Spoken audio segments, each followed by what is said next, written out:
2025 চনত যদি তোমালোকে উচ্চতৰ মাধ্যমিকৰ চূড়ান্ত পৰীক্ষা দিছা আৰ্টছ সায়েন্স বা কমাৰ্চৰ পৰা আৰু যদি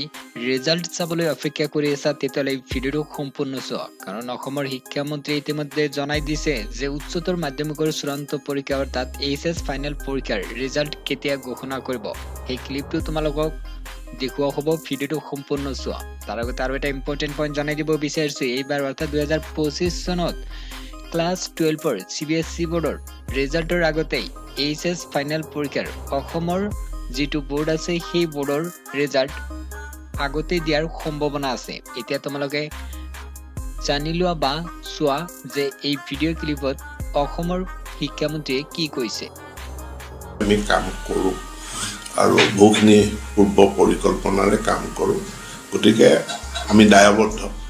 যে হায়াৰ সেকেন্ডাৰী পাছ কৰি তেওঁলোকে আন্ডাৰ গ্ৰেজুৱেটত এডমিশন ল'ব লাগিব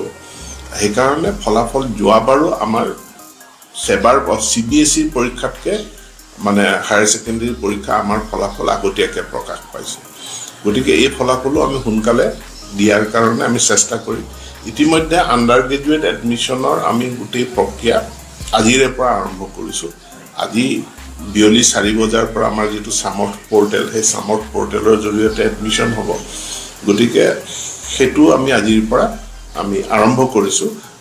তাক লাইভ কৰিম গতিকে সকলো শিক্ষানুষ্ঠানে তাত পঞ্জীয়ন কৰিব লাগে সামৰ্থ পোৰ্টেলৰ জৰিয়তে যোৱাবাৰ যেনেকৈ কোনো মানে হেসেল নোহোৱাকৈ এডমিশন হৈছে এইবাৰো হ'ব হায়াৰ সেকেন্ডাৰী এডমিশন দৰ্পণ পোৰ্টেলৰ জৰিয়তে হ'ব গতিকে দৰ্পণ পোৰ্টেলটো হাজু কৰি তোলা হৈছে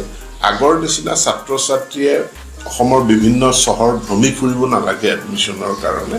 কোনোবাই গুৱাহাটীত এডমিশন লম বুলি ভাবিছে ডিব্ৰুগড়ত লম বুলি ভাবিছে বা শিৱসাগৰত তেওঁলোকে পঢ়িম বুলি ভাবিছে এতিয়া শিৱসাগৰ ডিব্ৰুগড় গুৱাহাটী কোটো নোযোৱাকৈ